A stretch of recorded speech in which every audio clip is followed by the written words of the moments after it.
Sabi, wala, ganyan talaga mga young people namin doon. Magaganda, magagwapo.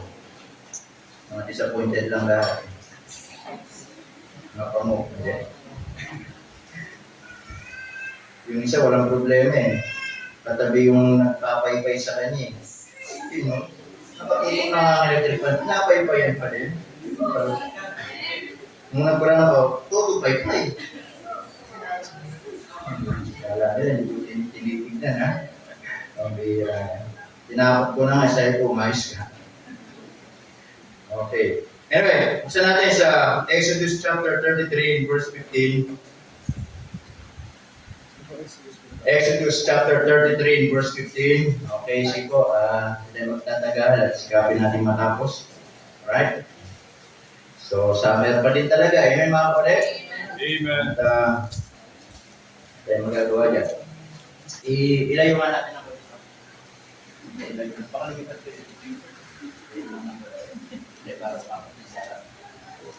okay. Ang sabi ng Bible dyan in verse 15, are you there? Say amen. Amen. Ang sabi ng Bible, and he said unto him, ang sabi dyan, if thy presence go not, sabi dyan, asa na, verse 15, go not with me, carry us not up, ano sabi dyan? Hence. And hence. Tayo mo pray. Panginoon, salamat po ng marami ngayon pong umaga. Salamat po sa inyong pong kabutihan. We thank you, Lord, for this opportunity that you have given to us. And Lord, we pray that as we study your word, ay i-ready niyo po kami mga puso. Muling mangusap kayo sa amin, banal na Espiritu.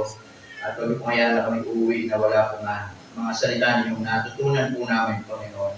At hayaan niyo ang aming mga puso maging malaya sa pag-iinit. Ang aming mga isip ay tulungan niyo na rin nakatulong po sa inyo.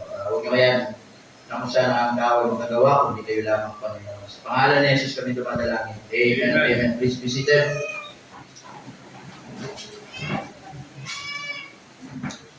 Alright. So dito, makikita natin si Moses na siya po ay nanalangin sa Diyos.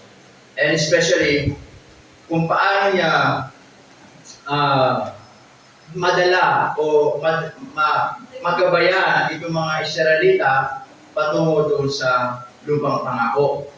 Kaya sabi ni Moses diyan sa verse 14 muna, sabi niya, and he said, my presence shall go with thee and I will give thee rest. Yun ang sabi ng Diyos sa kanya. Verse 13, now therefore I pray thee, sabi niya, if I have found grace in thy sight, show me now thy way. Ipakita mo sa akin, Panginoon, yung daan, that I may know thee, upang makilala kita, that I may find grace in thy sight, and consider that this nation is thy people. Kaya sabi ng Panginoon sa kanya, in verse 14, ang aking presensya ang siyang sasayo, at ako magbibigay sa iyo ng kapahingaan. And then, look at what Moses said. And he said unto him, ano sabi niya? If thy presence go not with me, carry us not up hence. Sa madalas sa sinasabi dito ni Moses, Panginoon, kung hindi mo rin lang naman kami sasamahan, huwag mo na kaming dalhin doon sinasabi mong dadalhin mo kami. Ang sabi ni Moses dito, Panginoon, kung hindi lang din naman ang presensya mo ang sa amin, hindi na kami lalakad, hindi na kami magpapatuloy, hindi na kami ahamok. Ang sinasabi ni Moses dito, sabi niya, Panginoon, kailangan namin ang iyong presensya. Amen mga kapatid? So that makarating kami doon sa promised land. Madala ko itong mga nation, itong mga Israelites, na magtagumpay kami sa mga laban, na magtagumpay kami na makarating doon. Kailangan namin ang iyong presensya. Amen po ba? Amen. So, this morning we will study about success without God. Success without God. Kaya sabi ni Moses dito sa verse 15, sabi niya, and he said unto him, if thy presence go not with me. Amen po ba? Carry us not up hence. Huwag mo na kaming dadalhin doon, Panginoon. Tama? Ang sinasabi ni Moses, yes, magandang makarating sa promised land. But kung wala ang presensya ng Diyos, it's nothing. Amen. Amen mga kapatid? Amen. Magandang makamtan ng bawat isa ang mga pangarap natin sa buhay. But without the presence of God, it's nothing. Amen. Magandang makapagtapos ka sa pag-aaral. Pero kung wala ang presensya ng Diyos, wala yan. Magandang maging mayaman ka balang araw. Kung wala ang Diyos, wala yan. Ito po yung sinasabi ni Moses, nasabi niya sa verse 15, mga kapatid, kung wala ang iyong presensya, ano bang saysay para dalhin mo kami doon? The most important thing in life is the presence of God. Amen? Amen. Hindi po lahat ng tagumpay ay tunay na tagumpay ng buhay. Tama? Merong mga tao pinagpapala, merong mga tao umaangat sa buhay, pero sa kabila ng kanilang pag-angat, ay sila naman ay umaangat na papalayo sa Panginoong Diyos. Amen mga kapatid? Amen. May mga tao umaasenso, pero nawawala na ang presensya ng Diyos sa kanila. Tama?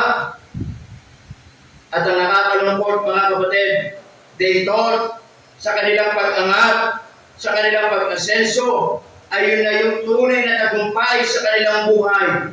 But I wanna tell you, without God and without the presence of God, hindi po totoong tagumpay yun. Nakakala nila sila'y panalo sa laban, pero ang totoo, sila'y unti-unting natatalo sa buhay. Amen mga kapatid? Amen. Kaya po ang tanong mga kapatid, what is the essence? Ano ba yung kahalagahan mga kapatid na kailangan tayo magtagumpay sa buhay? Pero marami mga taong katulad po dito na nagtatagumpay na walang Diyos sa kanila pong buhay. Amen mga kapatid? So meron mga bagay dito na mapag-aaralan natin. Okay? Success without God. Kaya sabi ni Moses, di ba sa verse 15, and he said unto him, if thy presence go not with me, kung hindi mo lang din naman kami sasamahan sa Panginoon, huwag mo na kaming dadalhin doon. Tama mga kapatid? Alam nyo, anumang aspeto ng buhay, yun ang pinakamagandang lagi natin isasama sa buhay natin. Yung presensya ng Diyos sa buhay po natin. Number one, success without God is empty. Amen. Success without God is empty. Number one, especially mga kapatid, when it comes to salvation, kahit ang tao, sabi ng Biblia, makamtan man niya ang yaman ng buong mundo, kung mapahamak naman ang kanyang kaluluwa, it's nothing. It's nonsense. Amen? It's clear, yes, it has everything in his life, money, career, everything, pero kung siya'y patutungo sa impyerno, walang silbi yung mga bagay na yun, mamamatay siya ng Diyos, at mapapahamak siyang walang Diyos. Tama? Success without God is empty. Pwede tayong umangat sa ating mga karir. Amen mga kapatid? Even in our church, pwedeng lumaki ang ministry natin. Pwedeng dumami ang mga miyembro natin. Pero kung wala ang presensya ng Diyos sa buhay ng bawat isa, at kung wala ang presensya ng Diyos sa iglesia nito, our church is nothing. Amen. Right. Amen po mga kapatid? Amen. Wala pong halaga ang ginagawa natin. Amen po ba? Amen.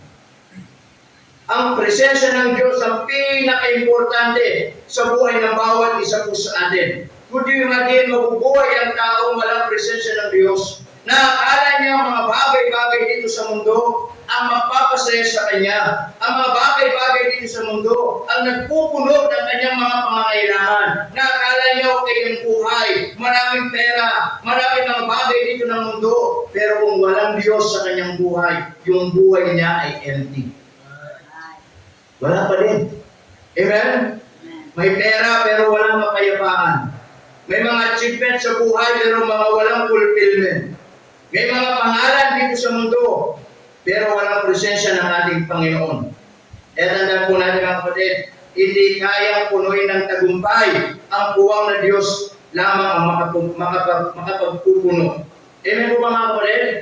Ang buhay natin, tandaan natin, hindi nasusukat sa mga bagay na natamo natin. So that we can say, success tayo sa buhay. Tama? Hindi po nakadepende doon. Kaya sabi ni Moses, sabi niya, Panginoon, kung wala naman din naman ang presensya mo, kung hindi mo lang din naman kami sasamahan, huwag mo na kaming dadalhin doon. Marami mga tao nakakarating sa gusto nila, iniiwan ng Diyos. Amen po mga kapatid? Success without God is empty. Number 2, not only success without God is empty, but also, listen to this, success without God is dangerous. Tagumpay na walang Diyos ay mapanganib. Amen mga kapatid? Amen. Dahil ang katagumpayan mga kapatid, ang success ng buhay na to, pwede magdala sa atin sa pagmamataas. Kaya tingnan nyo, marami mga taong dumarating sa punto ng buhay nila na nandun na sila sa angat na buhay. And the problem, hindi na sila marunong magpakumbaba. Amen po ba mga kapatid? Amen. Di ba, meron ba kayong mga kilalang taong gano'n? Na pinagpala, materially, pero hindi na marunong lumingon sa pinanggalingan. Tama mga kapatid? Amen. Nakakala nila maraming pera, yun ang tagumpay ng buhay nila. Akala nila nabibili nila lahat, yun ang tagumpay ng buhay nila. Akala nila marami silang mga bagay-bagay, yun ang tagumpay ng buhay nila. Nakakalimutan nila that success without God is dangerous. Kasi nagdadala sa kanila sa pride. Amen? And also self-dependence. It means doon na lang sila umaasa. Kaya lagi sa Biblia, yan lagi ang paalala ng Diyos, lalo na sa mga tao, mga kapatid, na ang nagiging pera nila, ang nagiging Diyos nila, ang kayamanan. Kaya lagi sinasabi ni Apostol Pablo, mga kapatid, maging makontento. Amen. Lagi sinasabi ng Matthew, you cannot serve God and Mammon. Because of self-dependence, the next thing mga kapatid, ay nagkakaroon ng spiritual blindness. Na hindi mo na nakikita yung Diyos sa buhay mo. Na hindi mo na nakikita yung biyaya ng Diyos sa buhay mo. Na hindi mo na nakikita yung paggawa ng Diyos sa buhay mo. That you are in a life na okay ka na sa lahat, sagana ka na sa lahat, kasi dumidepende ka na sa mga bagay na meron ka. And someday, akala ng mga tao, yun ang kanilang tagumpay ng kanilang buhay. Pero nakakalimutan nila, lahat ng mga bagay na yun ay pansamantala lamang. Amen po ba mga kapatid? Amen. Nakakala ng tao, hindi na nila kailangan ng Diyos. Ngunit darating sa punto ng kanilang buhay na mawawalan ng bagay sa kanila. Wala silang ibang lalapitan, kundi ang Diyos na makapangyarihan po sa lahat. Amen mga kapatid? I want to tell you this morning mga kapatid, yes, money, praise the Lord na meron tayong pera. Pero hindi pera lagi, mga kapatid, ang magbibigay ng kapayapaan sa buhay natin. Tama? Lahat ng mga bagay na meron tayo dito sa mundo ay pansamantala lamang. Tama po ba mga kapatid?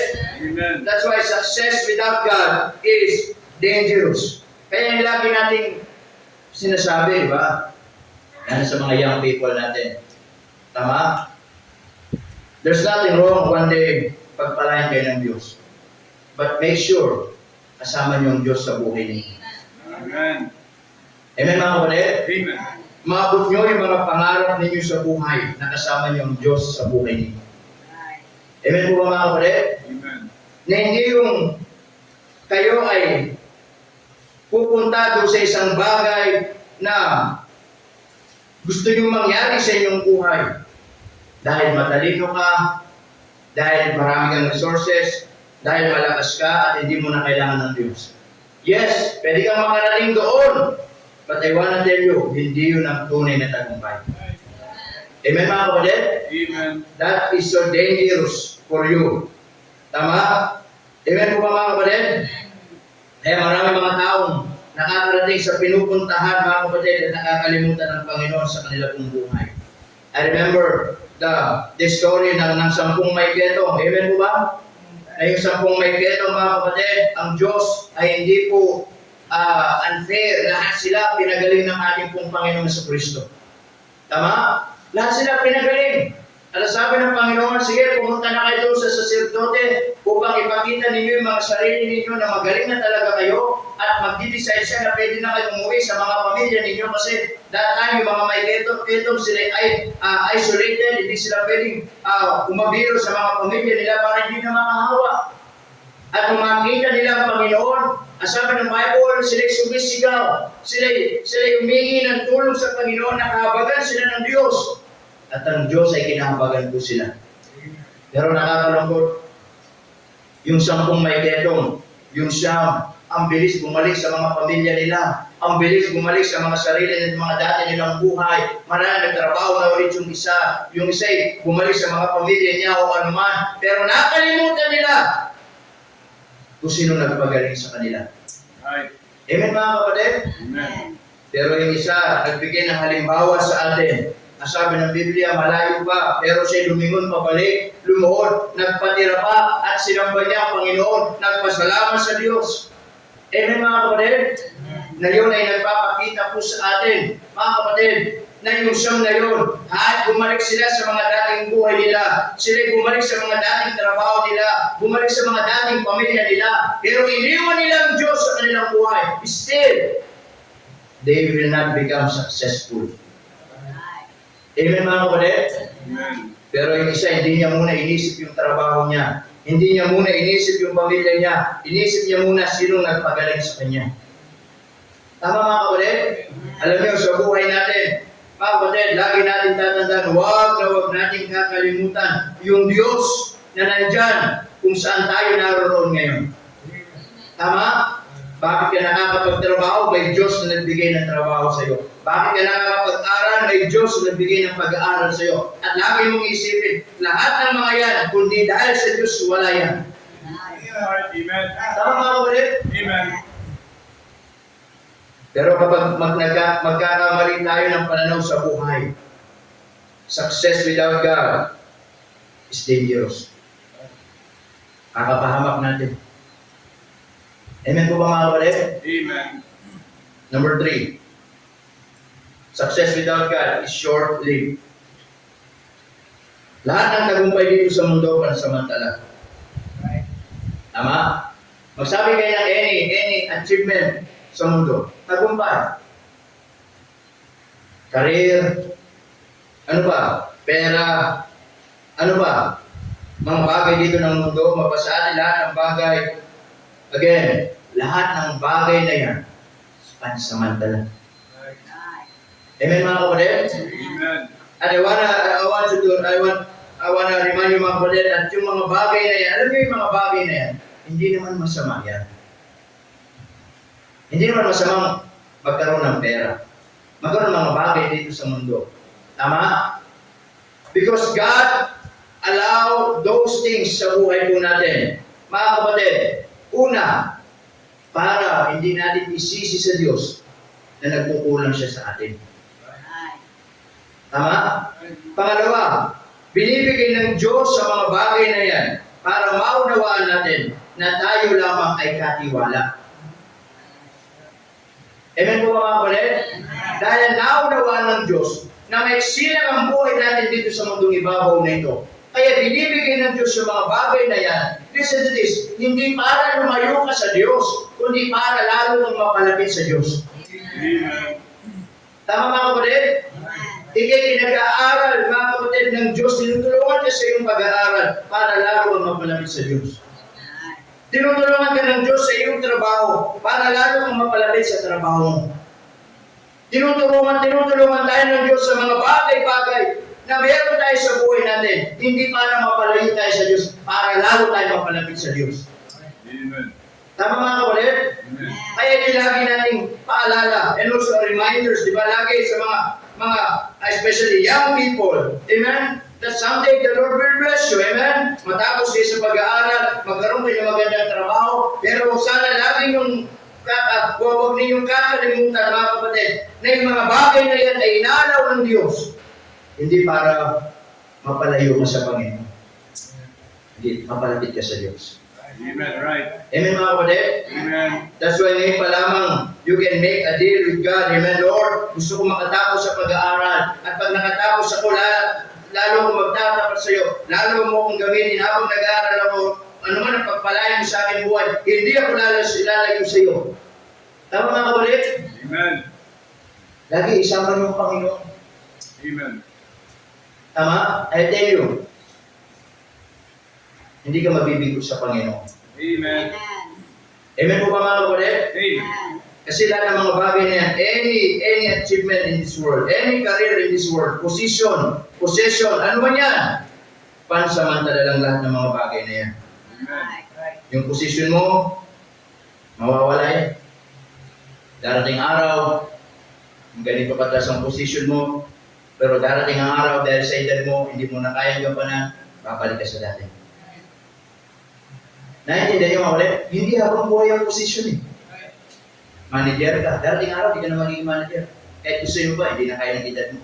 Hindi na kaya ng lakas mo. Tama mga ulit? Naintindihan niyo po ba? Amen. Pera. Nauubos ang pera mga kapatid. Pero yung presensya ng Diyos, panghabang buhay yan. Tama? I'll give you some illustration. Meron pong lubid dito. Asa na yung ano, yung nagkakagusto sa Meron. baka sakaling magbago pang utang nito yun. No, meron po nga dito, meron lubid. Nakikita niyo po itong electric tape na to? Amen. Subukan yung i-shoot doon sa saksakan kung makukuryente kayo. Hindi. Nakita niyo to? Amen. Kunwari ito yung ano natin. Kunwari ito yung buhay natin. Mula dito, ito ka nung pinana. Tapos, pagdating dito, ito yung natuto kang gumapang, natuto kang maglakad, tapos, mula dito, natuto kang maging kindergarten, yung abay mo ka, bata ka, ang sarap-sarap mong yakapin, sarap-sarap mong halikan, diba? Tungkol pa ng magulang mo. Tapos na nagiging elementary ka na, hindi ka na mautusan, dito. Kasama lahat yan. Diba? Tapos nung naging high school ka na, nag-asawa, nagkapamilya, nagkatrabaho, pinagpala ng Diyos, nagkasasakyan, nagkabahay, at nagkain ka ng 30, 40, 50, 60. Tapos, nagretiro ka na. Di ba nagretiro ka na? 60, di ba?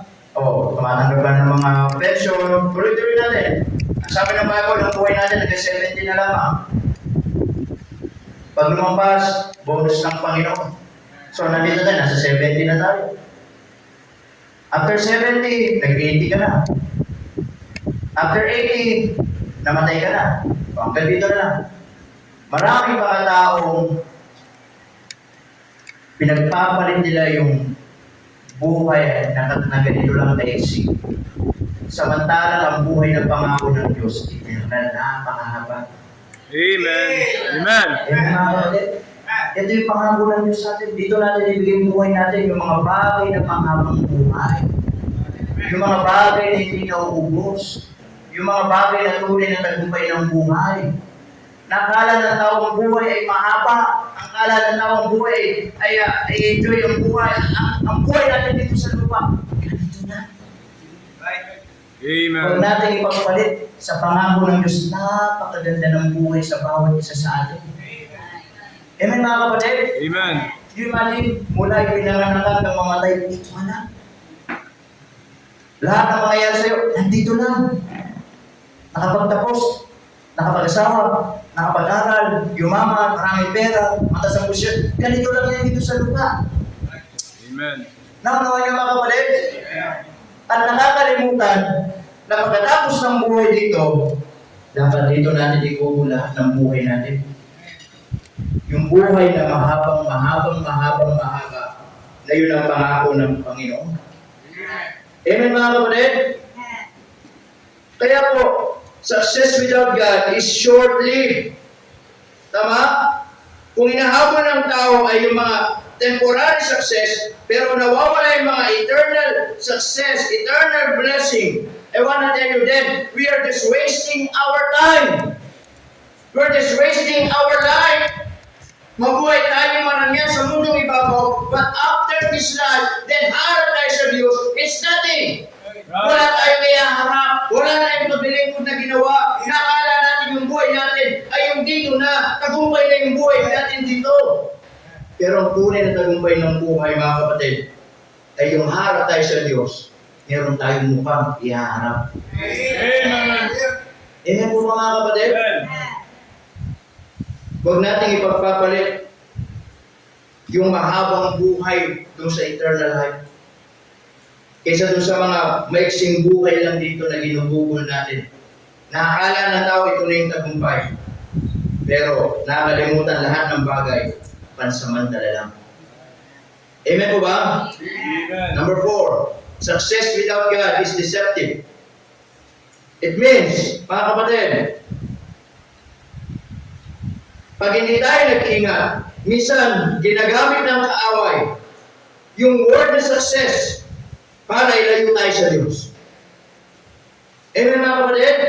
Yes! Pinagpapala tayo, mga kapatid, externally, pero pinapatay tayo internally. Pinagpapala tayo outwardly, but inwardly, puro ang puso natin sa Panginoon. Amen mga kapatid? Amen. That's why huwag natin kakalimutan. Tama? Success without God is deceptive. Tatandaan natin, hindi lang Diyos ang pwedeng bigyan ka ng pera. Even the devil can offer you money. Right. And not only God can put you in a right position or in a high position, but even the devil can put you in a high position. Right. Amen mga kapatid? Amen. Kaya akala natin mag-ingat tayo. Ito bang blessing na to galing ba sa Diyos o galing ba sa kaaway? Pero madali lang po ma-identify yan. If this blessing ay hindi ako nilalayo sa Diyos, lalo ako nilalapit sa Diyos yan. Amen. But if this blessing, if this success na consider mo at nilalayo ka sa Panginoon, hindi sa Diyos yan, sa kaaway yan. Right. Amen. Tingin niyo ba pagpapalayan kayo ng Diyos para ilayo ka sa Kanya? No! As I said, kung pinagpapala tayo ng Diyos, binibigyan tayo ng Diyos ng mga bagay-bagay, ay para lalo tayong umuri sa Kanya, lalo tayong sumamba sa Kanya, lalo tayong lumapit sa Kanya, lalo tayong magtiwala sa Kanya. Kasi yung mga bagay na binibigay ng Diyos, hindi binibigay yan para mapalayo ka sa Kanya, hindi para ipagamit at lumapit ka sa Kanya. Amen. Amen mga kapatid? Amen. That's why sometimes we must check our heart. Pinagpapala tayo ng Diyos. O, ang dami kong pera. Ang ganda ng trabaho ko. Ang ganda ng mga bagay na dumarating sa buhay ko. Teka, mag-isip ka. Yan ba'y galing sa Diyos? O baka offer na ng kaaway yan? Amen po mga kapatid? Amen. Tama? Amen po ba? Amen. And again, yung iba nakakalimutan nila. Mga kapatid, success without God is deceptive. Akala ng iba, yung tunay na success ay nakadepende lang sa mga material na bagay. Pero nakakalimutan nila, ang success hindi lang din nakadepende sa mga material na bagay. Ang success, nakadepende yan kung tama yung relasyon natin sa Panginoon. Meron tayong salita ng Diyos sa buhay natin. Lumalabot tayo sa ating spiritual na buhay. Yan yung mga bagay na pwede natin sabihin, wala man tayong pera, pero meron tayong relasyon sa Diyos, ikaw ang success na nabubuhay sa mundo. Amen. Tama po mga kapatid? Wala ka man magandang sasakyan, may Diyos ka, ikaw ang pinaka-success na tao sa mundo. Amen. That's why success without God is deceptive. Amen po mga kapatid? Amen. Yes, pwede tayong maging busy sa buhay. Pwede tayong maging productive sa buhay. Pwede tayong maging effective. Pero baka yung spiritual na buhay natin, empty na. Hindi yan ang success. Naunawa niyo po mga kapatid? That even Satan, ang sabi niya, dinala niya ang Panginoon doon sa wilderness. Amen po mga kapatid? At doon sa wilderness, Sabi ng kaaway sa kanya, kung ikaw nga ang anak ng Diyos, gawin mo ang tinapay ang batong yan. Tama? Dinala siya doon sa pinaka-temple. Sabi niya, mag-iulog mo yung sarili mo at nasusulat, ni talampakan hindi sasayad sa lupa. Liligtas ka ng mga angel. Ano sabi niya? Dinala siya doon sa pinakamataas na lugar. Ipinakita lahat ng kayamanan dito sa mundo. At ang sabi ni Satanas, lumuhod ka sa akin. Sambahin mo ako. Lahat ng yan, ibibigay ko sa iyo. Amen mga kapatid? Amen. That's why if we are not careful, pwede tayong madaya ng kaaway. Amen mga kapatid? Amen. Dahil naniniwala po ako, ang tunay na blessing, ang tunay na success, mga kapatid, ay yung ikaw ay lalo napapalapit sa Diyos. Hindi ka binigyan ng trabaho ng Diyos para sabihin mo na Panginoon, tsaka na ako mag-church. Pag meron na akong time sa trabaho ko, tsaka na ako magsisimba. Kapag available na ako, pag wala na kaming day off ng Sunday. But remember, before we get that kind of job, kanino tayo unang lumalapit? Di ba sa Diyos? Lord, please, bigyan mo ko ng trabaho. At minsan makakako pa eh. Pag ako po nagkatrabaho, ibibigay ko po una yung 10% ko sa inyo. Yung tithes ko.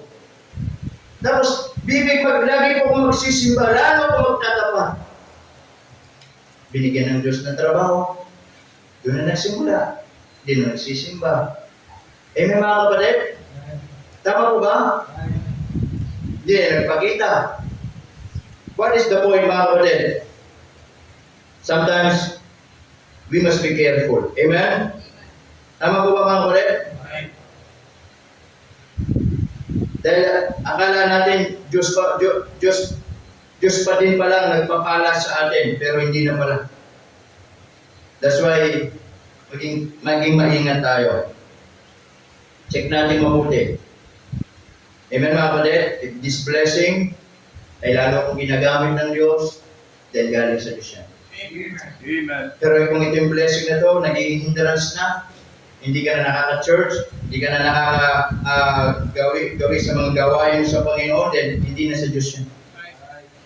Tama? Amen mga kapatid? Then kapag naging ang away yun, mga kapatid, ang kaaway, mga kapatid, name your price. Mag-o-offer sa iyan. Kahit gaano kalaki kayang i-offer, mawala ka lang sa Diyos. I want to tell you that. Amen po ba mga kapatid? Kaya marami mga tao, akala nila, yun ang tagumpay. Yun ang success. But deep in their hearts, wala silang Diyos.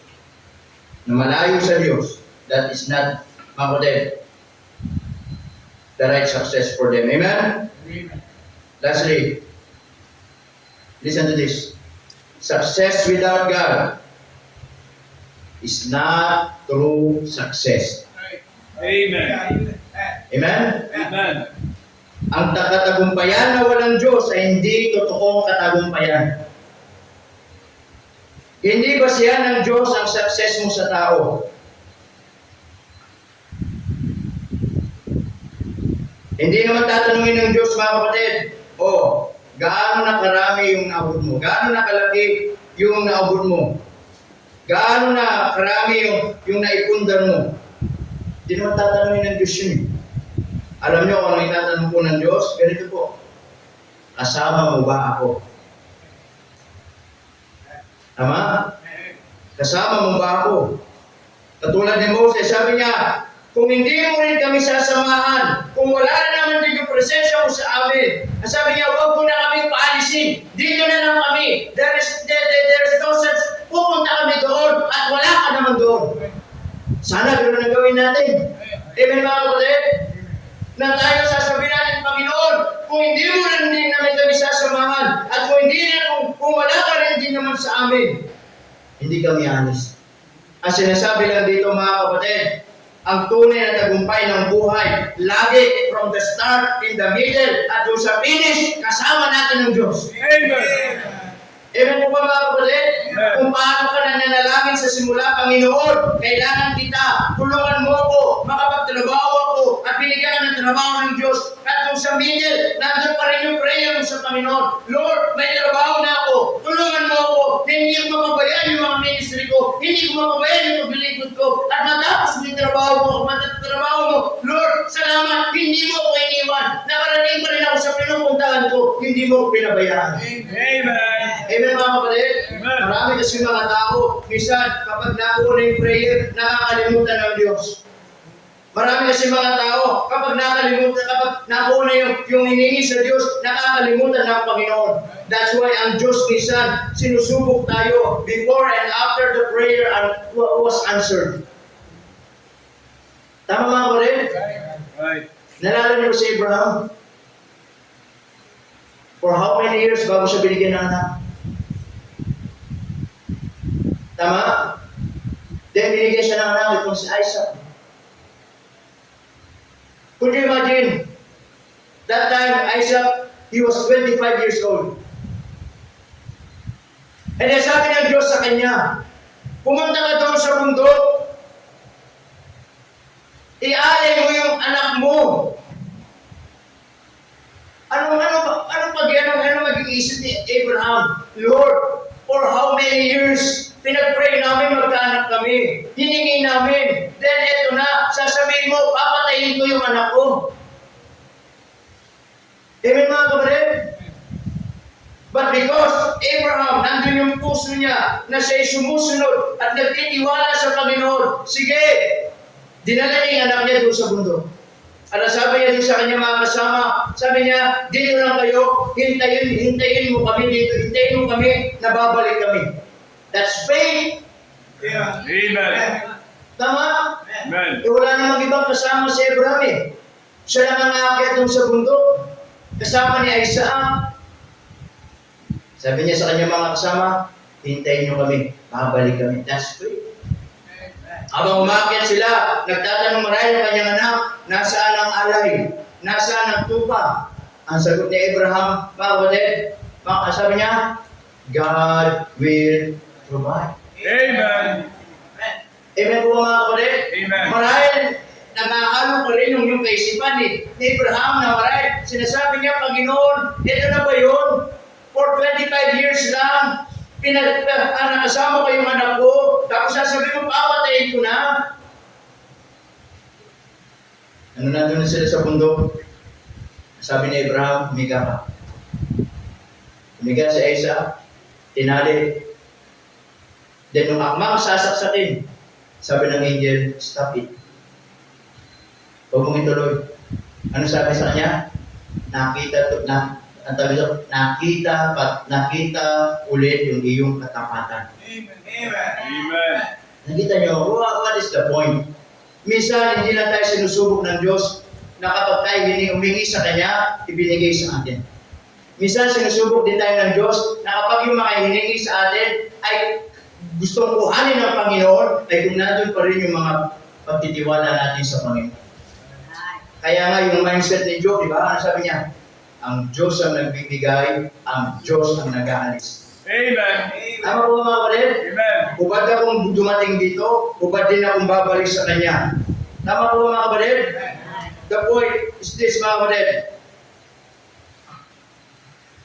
Hindi naman tatanungin ng Diyos kung gaano na karami yung mga nagawa natin dito. Tatanungin ng Diyos, ang tanong, kasama mo pa ba rin ba ako? Ang tanong, sa buhay mo ngayon, kasama mo pa ba rin ang Diyos? Tama? Baka ngayon, di mo na kasama ang Diyos. Baka ngayon, sa buhay mo, nabubuhay ka na ngayon na humihiwalay ka na sa Diyos. Marahil pinagpapala ka na ng Diyos ngayon, pero teka, baka iniiwan mo na ang Diyos. Amen mga kapatid?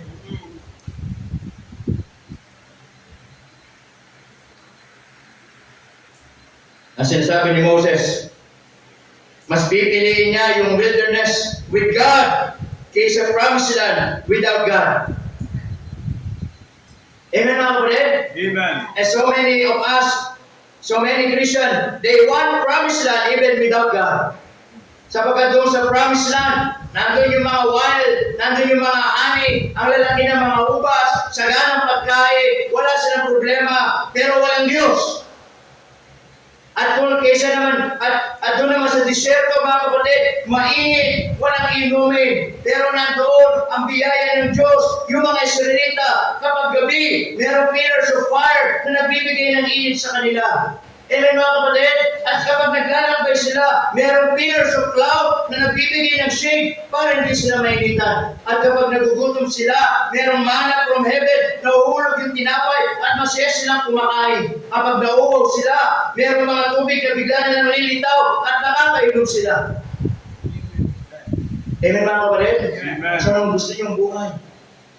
Anong gusto ng buhay? Kaya sinasabi ni Moses, Panginoon, kung dadalhin mo lang din naman kami sa promised land, pero wala ka doon, wag na lang. Dito na lang kami sa wilderness, alam namin, kasama namin kayo.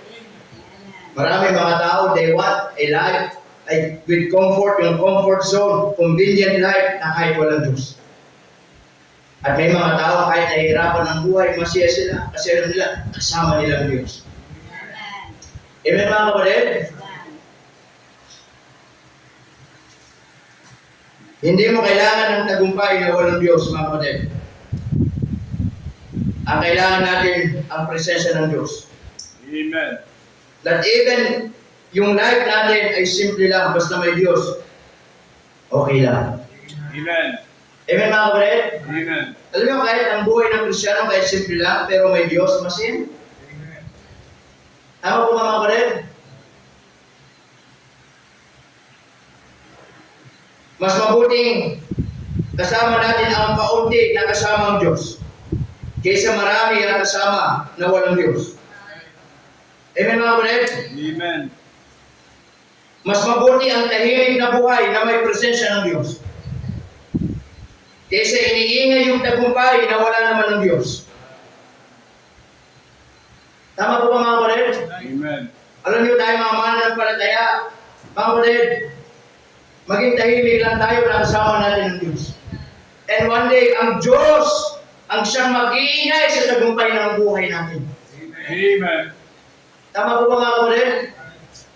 Dahil sa mundong ito, nabubuhay tayo sa mundo. Mga kapatid, ang tawag nga nila, pasikatan. Sa social media, pasikatan. Nagbablog, kumari, ang dami-dami pera. Diba? Ginagawa mo may payday. Oh. Tama mga kapatid? Binablog, tumutulong sa kapwa. Binablog, magagandang sasakyan. Walang kabuluhan. Di natin alam. Baka pagkatapos ng vlog na yun, pinapay na pera, hiniram lang pala. Ano?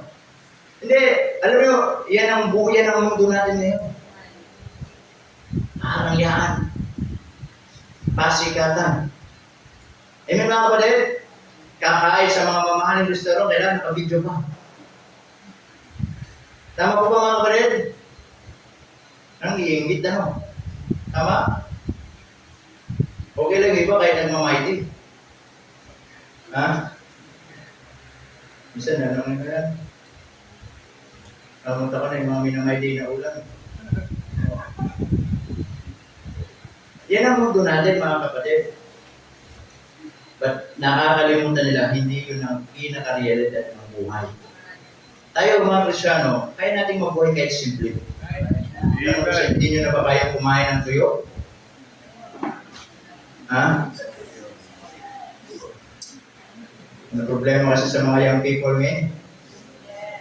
Noong mga panahon namin, walang kainain natin. Tama mga kapatid? Pag walang ulam, kape. Tipla ka lang ng kape, lagyan mong asukal, ulam na namin. Habang nakain, hayop ng kape. Yung kanin, minsan hindi pa mas ito. Yung nag-aagawan pa nga kami sa tutong. Diba? Pag walang kape, yun, yung bigas, susunugin. Ganun ang buhay nun. Kung anong noon kasi, natuto kami, kung ano ang nandyan, kumain ka sa hindi, bahala ka. Kung ayaw kumain, magutom ka. Yun ang lagi na papakinggan namin. Eh ngayon, Hindi nga nila alam kung ano yung tuyo. Hindi nga nila alam kung ano yung isdang, mga isdang mga yayamanin. Tama po ba mga kapatid? Oo. Isa, alam niyo yung panahon namin yung pusit? Pag may pera ka, doon ka lang makakabili. Di ba ba? Oo ngayon. Pakainin mo ng pusit. Ayaw kumain ng pusit. Pusit ka.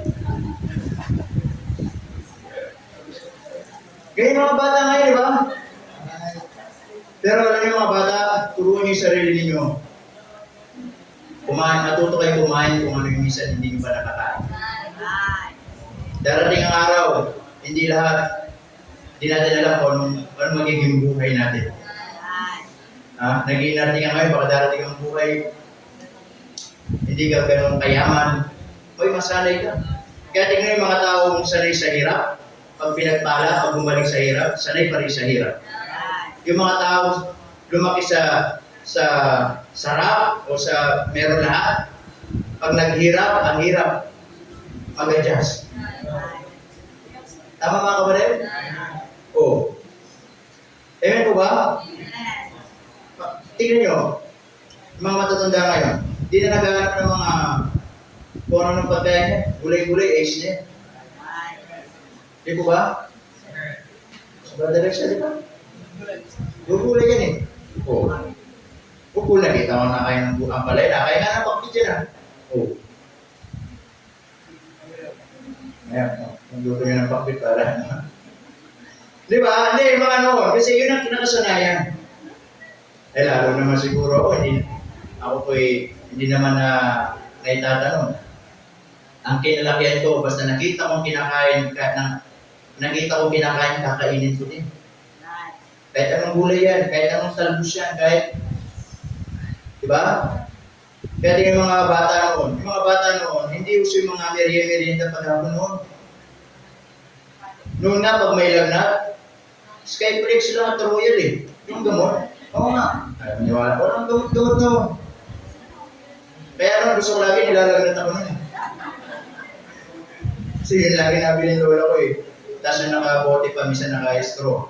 O, kita mo na talaga, galing ka talaga. Kasi noon, bihira lang makapag-inom ng soft drinks.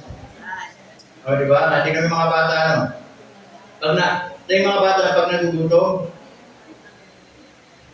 nung kami noon, ang ginagawa paghapon, punta kami sa mga subdivision, papasok kami, may dalang sakong mali.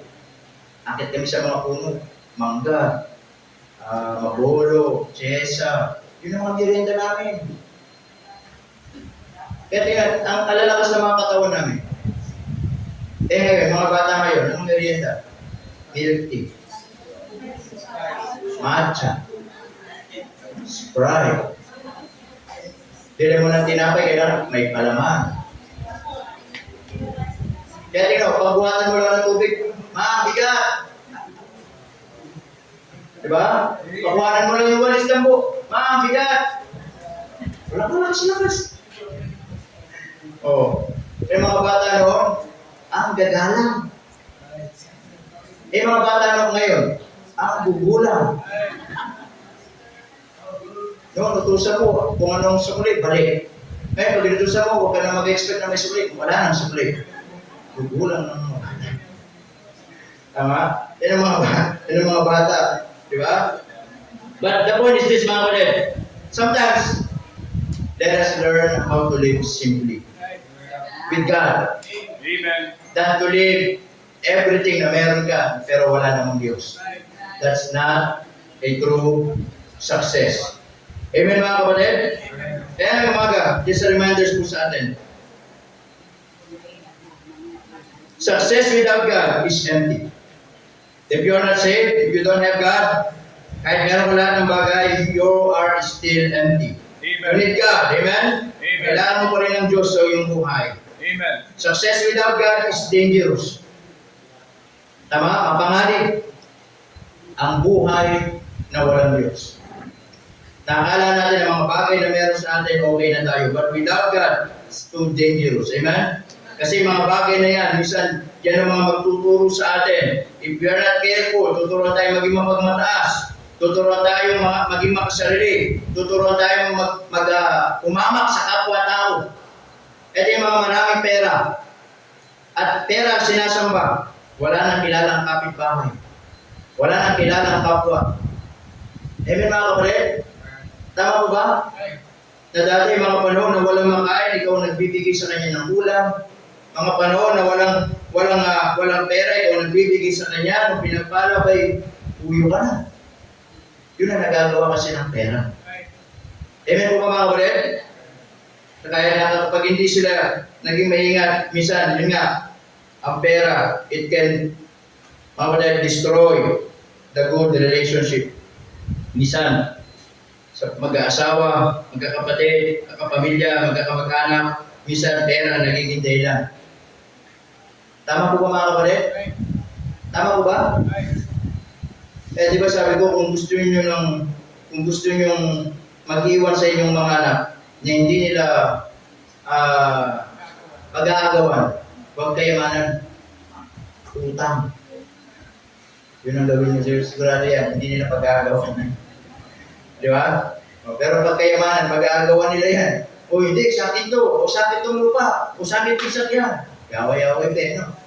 Masubukan yung utang. Anak, ito yung sa'yo ha, may utang ako kay ganito, ikaw nang bahala ha. Anak, yung sasakyan, hindi pa bayad, ikaw na magtuloy niya na. Sigurado hindi nila pag-aagawan yun. O, yun ang gawin ninyo. Okay, success without God is short-lived. Amen? That people thought na ang buhay ay success na kapag meron ng mga bagay dito sa mundo. Pero nakalimutan nila, kahit anong gawin natin dito, ganito lang ang buhay talaga natin dito. Huwag natin ipagpalit doon sa mahabang buhay na pinagay ng Panginoon sa atin. Amen mga kapatid? Amen.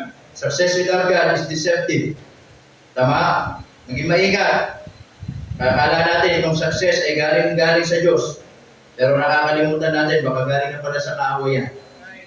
That's why you need to make sure that success, that blessing, comes from God. Paano mo malalaman? Na yung blessing na yan, makikita mo, lalo ka nilalapit sa Diyos. Amen. Lalo ka ginagamit ng Diyos. Amen. Pero pag nilalayo ka, kaya mag-isip-isip ka na. At tatandaan niyo, anuman ang kayang i-offer ng kaaway, kaya ibigay ng Diyos. Tama mga kapatid?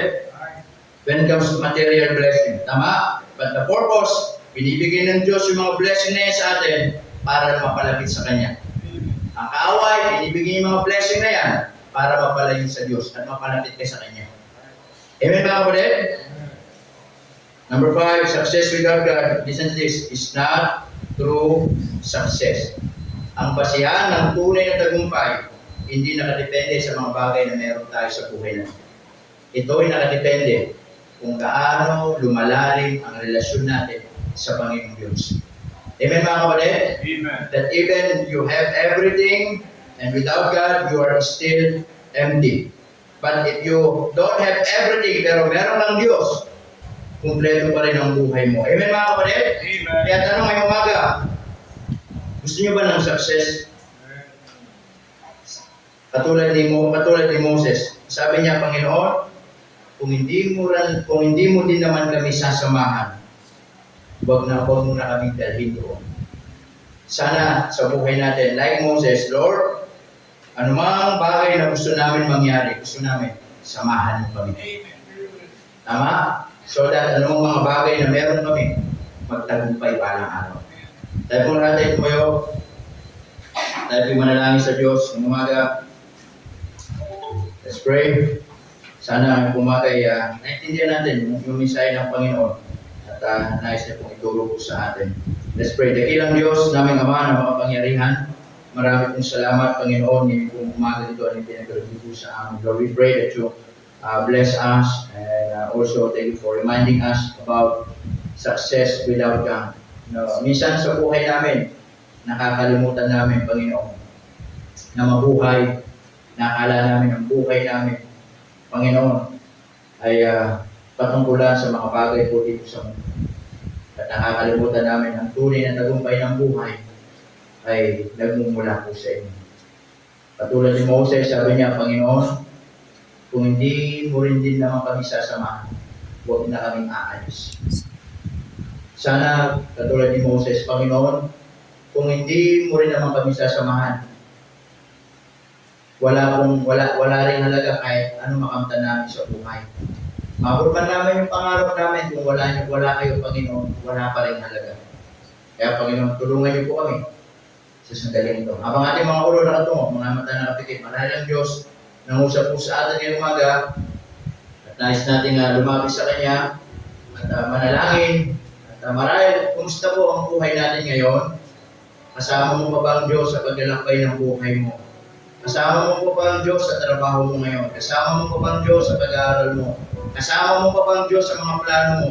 Sa mga karir mo, sa mga achievement mo? Sa posisyon mo, kasama mo pa ba rin bang Diyos ngayon?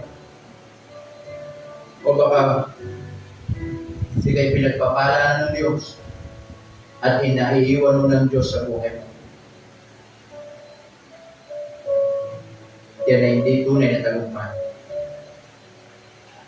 Ngayong umaga, meron po bang nais lumapit sa unahan? Nais manalangin? Na sabihin, Panginoon, gusto ko kasama ko kayo anumang maabot ko sa buhay. Hindi ko pwedeng sabihin na tagumpay kung wala kayo. Hindi ko kaya kung wala kayo, Panginoon. Ano man ang galing ko, kung wala kayo, hindi ko kakayanin. Kayo, Panginoon, ang tutulong sa akin. Kayo, Panginoon, ang gagabay sa akin. Kayo, Panginoon, ang mga kasama ko kahit saan ako pumunta. Upang mabot ko mga bagay na nais ko sa buhay. Hindi ko kayo iiwan. Is that your prayer? Yan ba panalangin mo ngayong umaga? You may come. Amen? Sige po. Meron pa po ba? Meron pa po ba? Ano mang tagumpay na meron kayo kung walang Diyos, it's nothing. You need God. Without God, you will become empty, bankrupt, nothing. Kahit anong gawin natin, Diyos pa din ang kakailanganin natin. At ang tunay na tagumpay ng buhay, hindi nakadepende sa mga bagay na nakakamtan natin. Kundi nakadepende pa din kung paano tayo lumalalim sa pagkakilala sa Diyos ng buhay natin. And I believe, the more na nakikilala mo ang Diyos sa buhay mo, the more na lumalalim ka sa katungkol sa Diyos, pagpapalay ka ng Diyos. Sasamahan ka ng Diyos. Hanggang mabot mo yung nais mo sa iyong buhay. Panginoon, maraming salamat sa umaga nito. Salamat po sa mga salita na napakinggan. Salamat po, Panginoon, sa iyong biyaya. Nawa, Panginoon, ang mga bagay pong ito ay naging pagpapala po sa amin. At lagi namin tatandaan ang tunay na tagumpay ay yung kasama namin kayo sa buhay ko. Palayan niyo po kami, palayan niyo bawat isa sa pangalan ni Jesus. Amen. Amen. Please be seated.